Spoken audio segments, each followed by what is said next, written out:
RAB forces প্রতিষ্ঠা লগ্ন থেকেই জাতীয় রাষ্ট্রীয় গুরুত্বপূর্ণ বিষয় উৎসব অনুষ্ঠান উপলক্ষে নিরাপত্তা নিশ্চিত ও আইন শৃঙ্খলা পরিস্থিতি স্বাভাবিক রাখতে অত্যন্ত সফলতার সাথে দায়িত্ব পালন করে আসছে।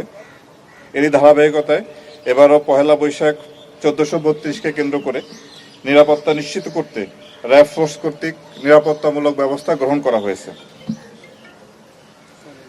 নববর্ষ আমাদের জাতীয় জীবনে একটি গুরুত্বপূর্ণ অনুষ্ঠান। প্রতি বছরের মতো এবারও আমরা এই অনুষ্ঠানটি উৎসাহ উদ্দীপনা আনন্দঘন পরিবেশে উদযাপন করব। এই জন্য র্যাপিড অ্যাকশন ব্যাটালিয়ন ঢাকা সহ সারা বাংলাদেশে নিরাপত্তামূলক ব্যবস্থা গ্রহণ করেছে। আমাদের মোটরসাইকেল পেট্রোল, গাড়ি পেট্রোল, চেকপোস্ট, অবজারভেশন টাওয়ার এবং আমাদের গোয়েন্দা নজরদারি অব্যাহত আছে।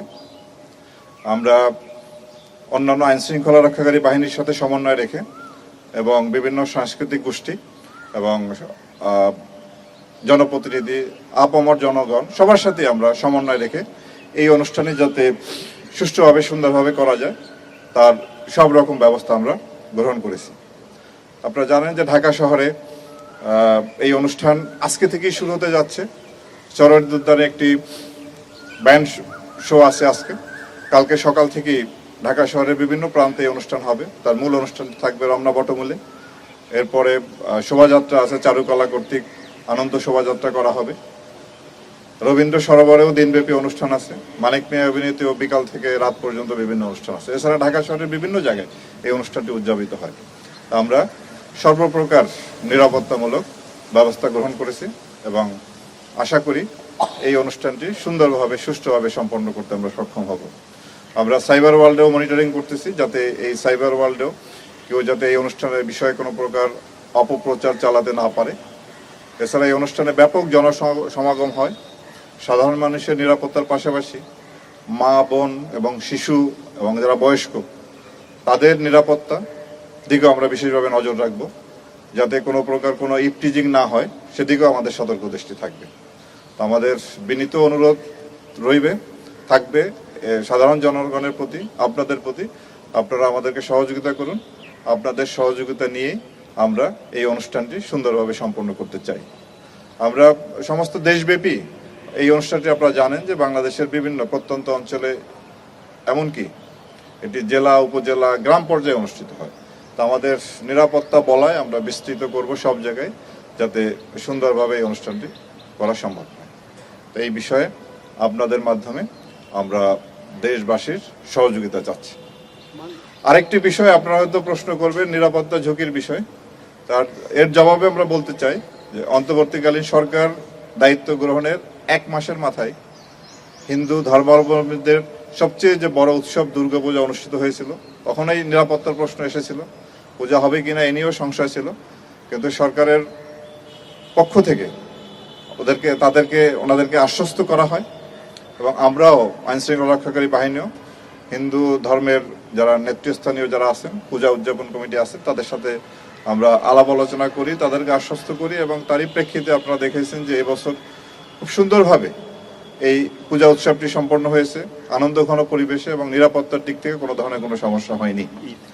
এরপরে আপনার যতগুলি অনুষ্ঠান হয়েছে, যেমন ধরেন বিজয় দিবস, এরপরে খ্রিস্ট ধর্মদের যে বড়দিন, ইংরেজি নববর্ষ, আন্তর্জাতিক মাতৃভাষা দিবস, স্বাধীনতা দিবস, তারপরে মাসব্যাপী রমজান এবং সর্বশেষ যে ঈদ অনুষ্ঠানটি হলো, প্রত্যেকটি অনুষ্ঠানেই নিরাপত্তার বিষয় এসেছে এবং আমরা আপনাদেরকে আশ্বস্ত করেছিলাম যে আমরা ইনশাল্লাহ নিরাপত্তা দিতে সক্ষম হব এবং আমরা সেইভাবে প্রত্যেকটি অনুষ্ঠানে আমরা যথাযথভাবে সম্পন্ন করতে সক্ষম হয়েছি। এবং আমার তো মনে হয় যে পূর্ববর্তী যে কোনো বছরের তুলনায় এবারে সবগুলি অনুষ্ঠান নিরাপত্তার দিক দিয়ে বলেন, আনন্দ উৎসাহের দিক দিয়ে বলেন, সুন্দরভাবে সম্পন্ন হয়েছে এবং একই ধারাবাহিকতায় আমরা এই নববর্ষের অনুষ্ঠানেও সুন্দরভাবে সম্পন্ন করতে পারবো বলে আশাবাদী।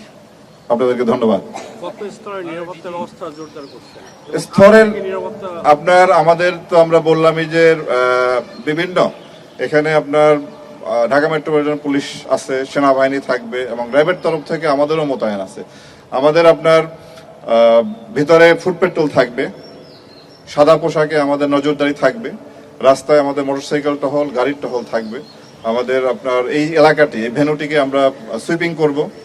অলরেডি সুইপিং শুরু হয়েছে, একবার করেছি এবং চূড়ান্তভাবে অনুষ্ঠান শুরুর আগে আগে চূড়ান্তভাবে করা হবে। আমাদের ডগ স্কোয়াড আছে, বোম ডিসপোজাল টিম আছে এবং সর্বধর প্রকার প্রস্তুতি আমরা নিয়েছি। তো ইনশাল্লাহ নিরাপত্তা জনিত কোনো সমস্যা হবে না বলে আমি আশাবাদী।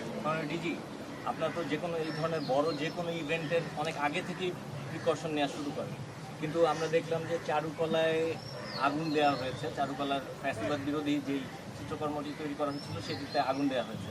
তো সেক্ষেত্রে আপনাদের কোনো ঘাটতি ছিল কিনা, বা এই ধরনের কোনো ঘটনা ঘটতে পারে? আমরা আপনার যে ঘটনাটি ঘটেছে তার তদন্ত হবে এবং তদন্তে এই ঘটনার সাথে যারা জড়িত তাদের বিরুদ্ধে আইনানুগ ব্যবস্থা নেওয়া হবে।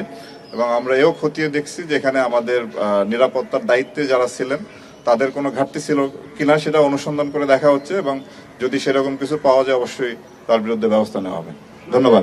মাননীয় ডিজি, সিসি ক্যামেরার ফুটেজে যেটি দেখা গেছে সেখানে হচ্ছে রাত 4:44 একজন দেয়াল টপকে ভিতরে ঢুকেছে, সে গিয়ে দাঁড়িয়েছে, সেখানে গ্যান পাউডার দিয়েছে, তারপর এসে দাঁড়ালো, কুকুর তাকে তাড়া দিল, আবার সে ঘুরে এসে দাঁড়িয়ে 4:46 সেখানে আগুন ধরিয়ে দেওয়া হলো এবং নিরাপদে সে আবার টপকে চলে গেল। তাহলে যদি নিরাপত্তা থাকতো তাহলে কিভাবে? আবারও আপনাকে বলতে চাই যে এই ঘটনার সাথে যারা দায়ী বা সম্পৃক্ত তাদের বিরুদ্ধে আইনানুগ ব্যবস্থা নেওয়া হবে, এবং এখানে নিরাপত্তা দায়িত্বে যারা ছিলেন তাদের যদি কোনো প্রকার কোনো ত্রুটি বিচ্যুতি থেকে থাকে অবশ্যই সেই বিষয়ে তদন্ত করে প্রয়োজনীয় ব্যবস্থা নেওয়া হবে। ধন্যবাদ।